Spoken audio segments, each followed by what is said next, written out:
Hi, everybody, and welcome back to Team Dinner. My name is Jack Maloney, and my guest today is Steve D'Amato. Steve, thanks for being here. Thanks for having me, brother. Absolute pleasure.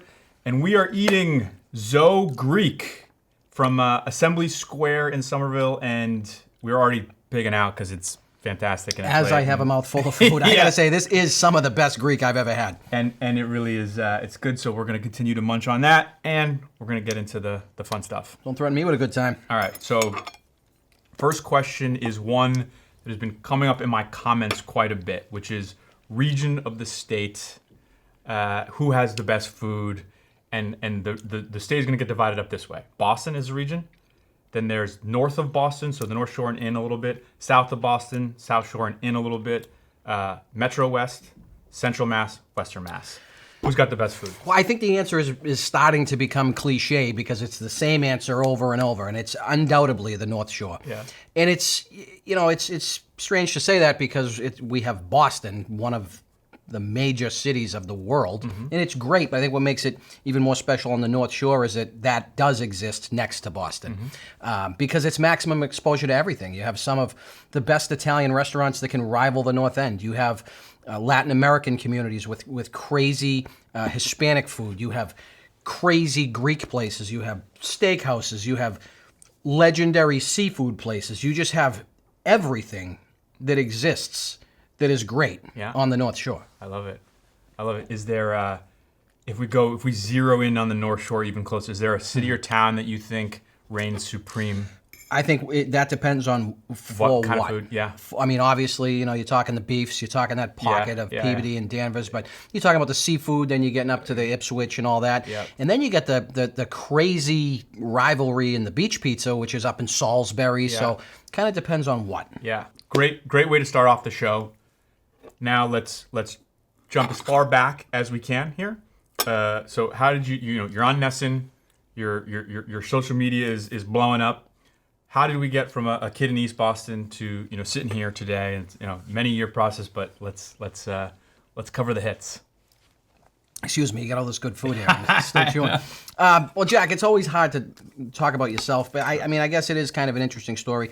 Yeah, I'm from East Boston. I did a little time in South Medford growing up, kind of back and forth, kind of experienced two of the best of our worlds around us with Italian food and stuff like that. But in any event, I began my career as like a young adult as a deputy sheriff for the Suffolk County Sheriff's Department. I thought that's what I wanted to do.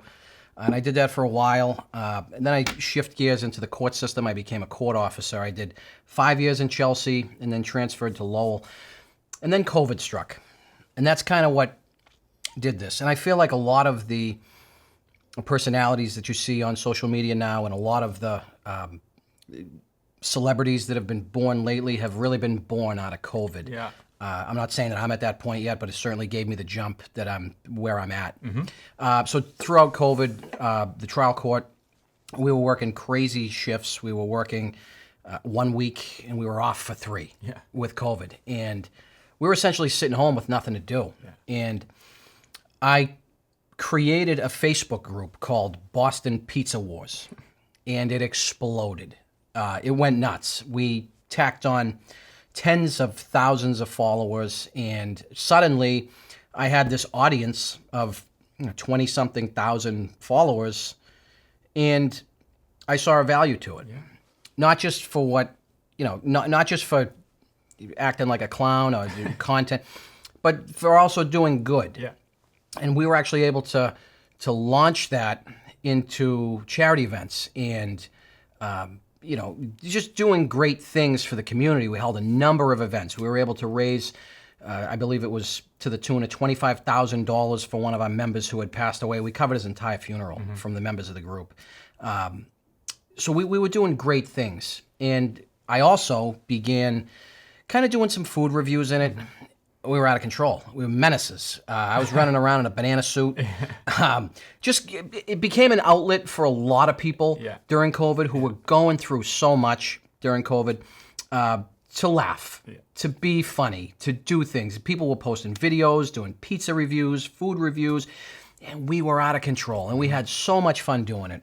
And through that, I had the the opportunity to meet Scott Whitley, who is the producer of Wicked Bites on NESN, on the New England Sports Network. And, we kind of did some stuff together with the group, kind of focused on pizza. And he was really unsure what was going to happen with the TV show with COVID as well. And they were kind of in a pivotal point as well. And we just kind of made the decision, hey, come aboard, let's see where it goes. I did, and the rest was history. And it's been great so far. Yeah, it has. That's awesome.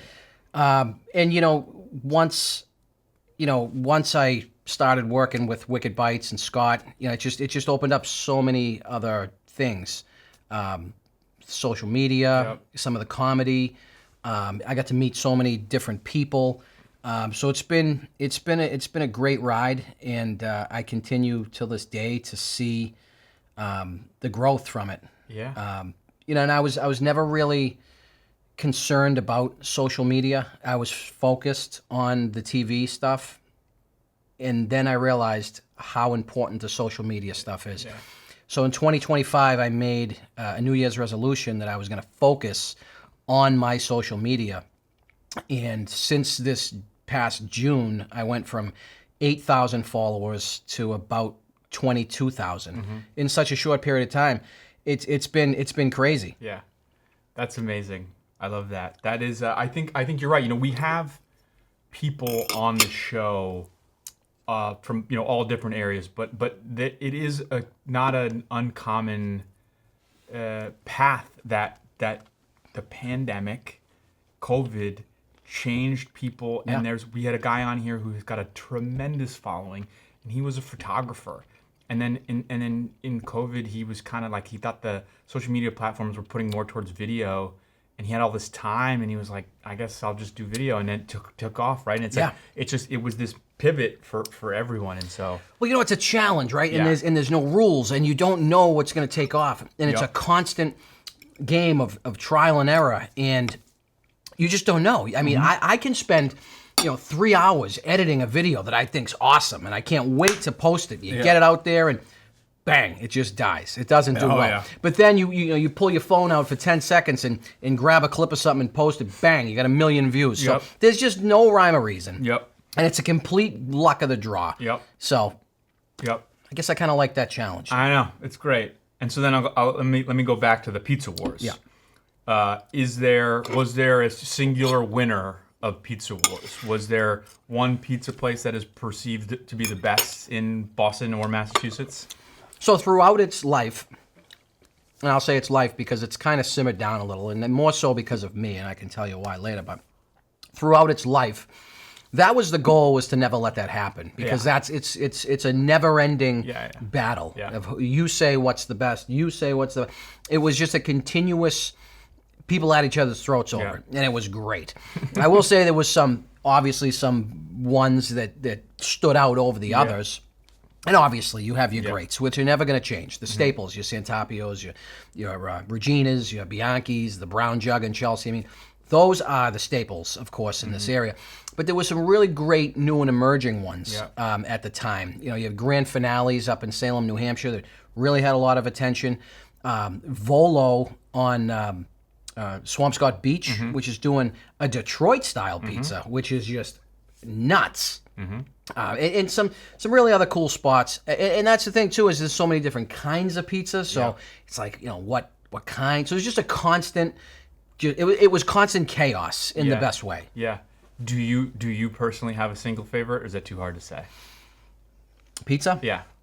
Well, I'm an East Boston guy. Yeah. So my heart and my loyalty does belong to Santapios. But I am not opposed to a nice Detroit up at Volo. Yeah. And again, it just kind of depends on when and why, because then there's that whole nostalgia thing. Growing up in East Boston, all the corner bakeries had those the bakery pizza, and it just kind of plays on the nostalgia with me, my childhood. So I'm a big fan of that we call it gravy only bakery pizza, sauce only. Yeah. You guys call it sauce, we call it gravy. But yeah, so I don't know, man. I like a lot of it. I get it. That's actually like a theme of this show, is that there's no objective answer to that question, right? There is no singular thing because we all have stuff that is important to us and things that remind us. Like I have restaurants that I would never send someone to if they were asking for a good meal, but I love them deeply because they meant a lot to me at a certain point in my life. And so this show, in the comments, people fight each other about this or that, or this, you're an idiot, and this place is better than that, or whatever it is. But the reality is that, like, it's a personal opinion. This is a subjective show, and that, that's I respect and understand that opinion entirely. Yeah, and that's one of the things I was going to talk about with you tonight. When I knew you'd ask me, what's your favorite for the? It really depends because there's places that just bring back memories with your family, and so that's I'm with you. We had the last guest that we put out was Jim Murray from the Sports Hub.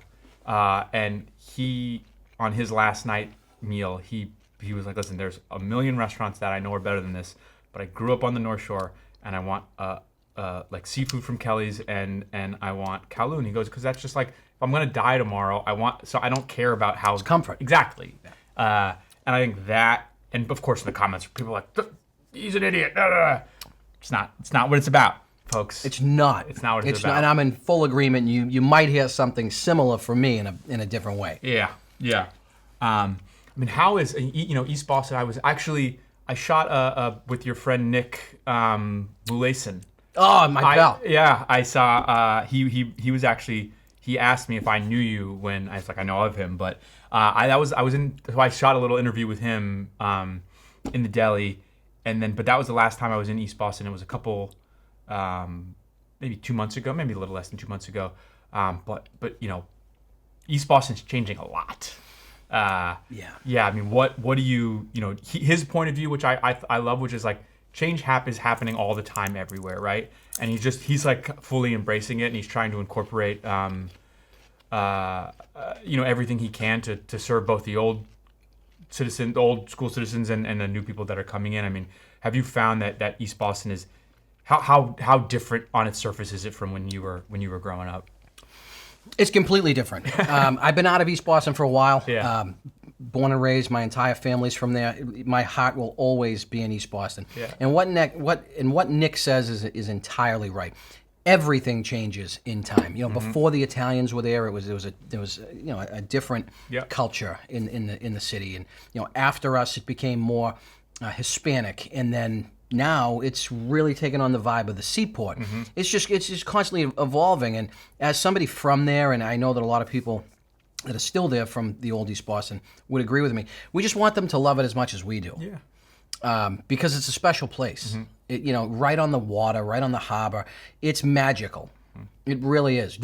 I can't even explain what it's like to grow up in East Boston, playing next to the Boston Harbor, seeing the skyline across the water is something I didn't realize how special it was at the time, but now I do. Yeah. And it's just, I had the greatest childhood ever. Mm-hmm.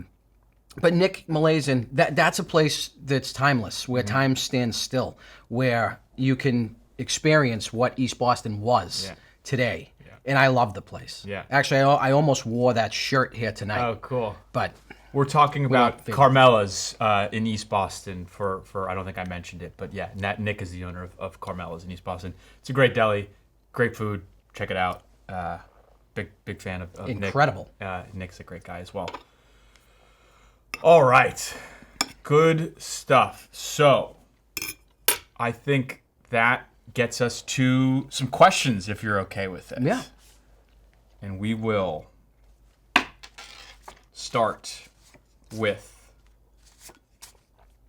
this one, which is a question I like to call, do you have a perfect day of eating in Massachusetts? Which is, you can go anywhere for breakfast, anywhere for lunch, and anywhere for dinner. So what is a perfect day of eating for you in the Commonwealth of Massachusetts? One day wouldn't be enough. Yeah. I mean, if thinking quickly, first of all, I'm not a big breakfast guy. Okay. I never eat breakfast. But if I had to eat breakfast, I'm going to Carol's in Wakefield. Mm-hmm. I mean, the place is just outrageous. They have this crazy s'mores waffle that I love. I mean, I want to roll around in this stuff. It's unbelievable. We filmed them for the TV show, and I fell in love with the place. I went back a few times after. That's if I was going to eat breakfast. Yeah. For lunch, I'm probably going to Burlington to Lakasha's Bakery and getting a steak tip sub. I love this thing. I mean, the steak tips are incredible. I'm a big steak tip guy, and you wouldn't think that they'd be good in a sub. It's insane. I get it with provolone and peppers and onions. I mean, it makes me happy. Yeah. It's awesome. Yeah. Again, for lunch, if maybe Lakasha's was closed, I'm going out to Worcester to a place that I was recently at called I Love Frankie's, and I'm getting his cheesesteak. Yeah. I know it's Worcester, but he calls it a cheesesteak because it's a play on a Philly cheesesteak, and he has mastered this thing. Ribeye steak on bread that they bake there with sesame seeds and this cheese. It's a sharp cheese. It's so good. It might be the best steak and cheese or cheesesteak I've had in years. Yeah. And for dinner, I gotta have my macaroni, man.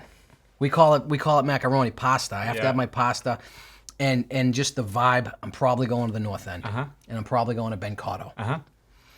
And I'm probably getting the sausage and broccoli rabe with orecchiette. I love it.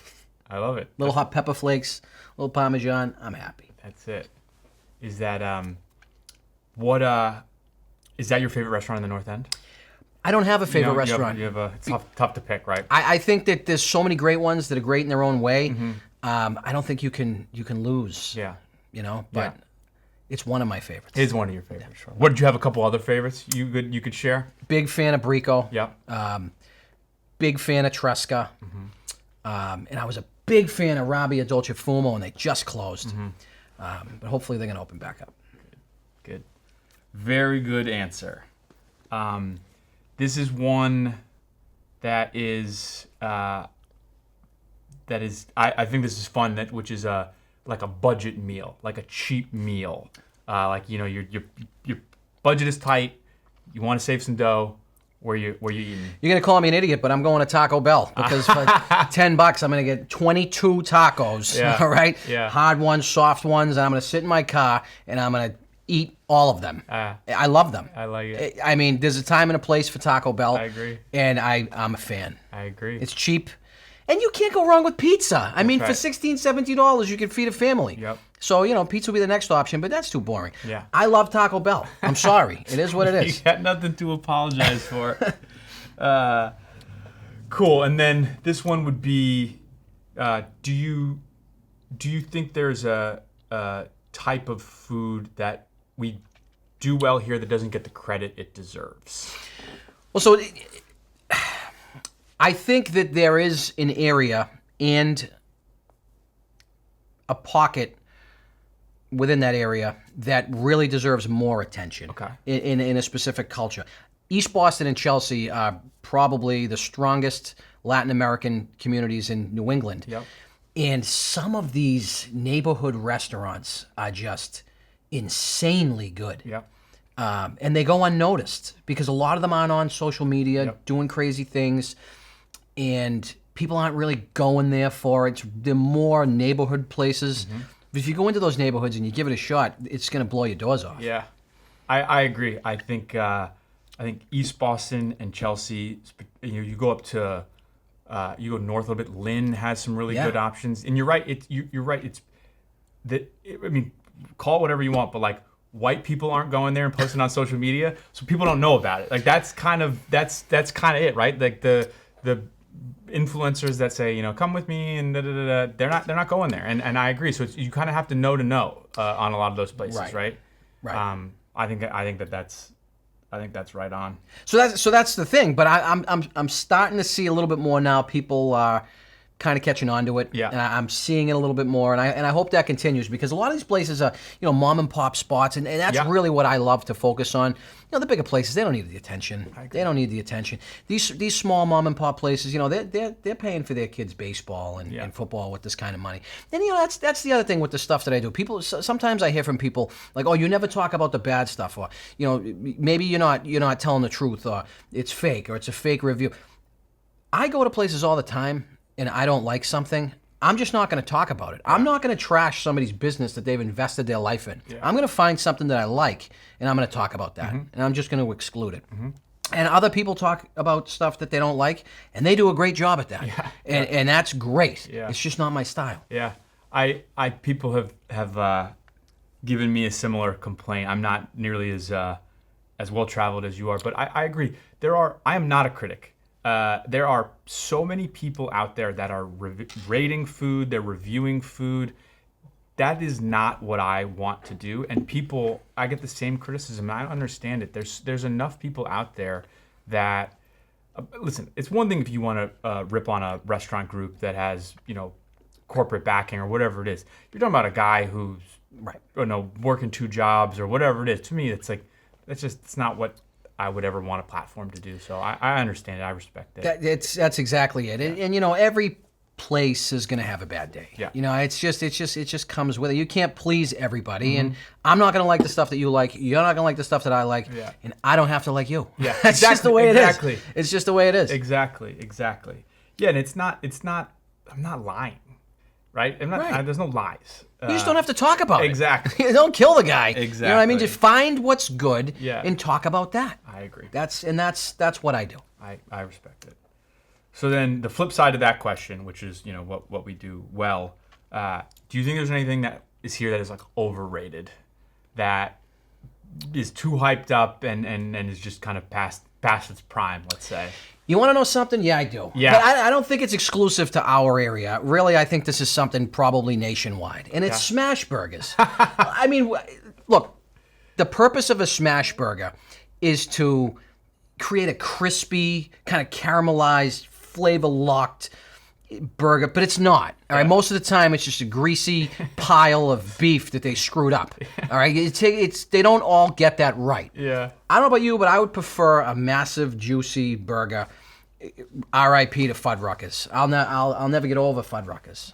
I'll never get over it. It's funny. I have noticed that there are a lot of smash burgers. Why? It's a very popular trend. And I don't know why. Shake Shack. They just, I don't know. If you get it right, I mean, they're great. Yeah. I get it. But when I think of a burger, I just want a big, juicy, like, you know what I mean? Yeah. Like Fuddruckers. Yeah. Like, that's what I want. I get it. I don't know. Very good. All right. You said something before which prompted a question in my head, which is we were talking about steak tips. Oh. Do you? So 2 questions would be: Do you have a favorite place to get a steak? Well, Jack, steak. We're off the steak tips. Yeah. Well, I'm curious in both, but yeah. To start is do you have a favorite place to get a steak, a true proper steak? Excuse me, I'm sorry. No, you're good. There's all this food in front of me. I know. That's the point. I'm trying to throw you off your game. I had one of the best steaks I've ever had at Teresa's Prime. Mm-hmm. I think it's Reading or Middleton. I forget exactly. That has been in my mind since then, and that was about 2 years ago. And I just haven't been able to make it back, and I'm dying for it to be in my mind that long. Yeah. But I also have to say that 2 nights ago, for the first time, I experienced Moo in the South End, and that's in probably my top 5. Yeah. It was insane. It was good. It's just so hard because, when you're in that moment and you're eating, you're like, wow, this is good. Like, it's kind of hard to compare it, but that's what sticks out. I love it. I love that. Great recommendations. And then where I think you were going first, or where you thought I was going first, perhaps, is steak tips. And we are known for steak tips. People are incredibly passionate in the state of Massachusetts about steak tips. Do you have a favorite place to get some tips? Jack, I'm a steak tipologist. Yeah. Right? I've had them all everywhere. It's just the greats are the greats for a reason. Yep. All right? They're just fucking good. Yep. Okay? We'll talk about some of the runners up. I love Floramos. I've been going there my whole life. They're coming back, hopefully. We keep hearing they're coming back on the beach, but for years and years, Floramos. Growing up in East Boston, we had this place called Sunny Noto's, which was nostalgic. It was there for years. That was my first love affair with the steak tip, was Sunny Noto's. They closed in East Boston. Now they're open in Wakefield. You can still get them, and I do when I go up there.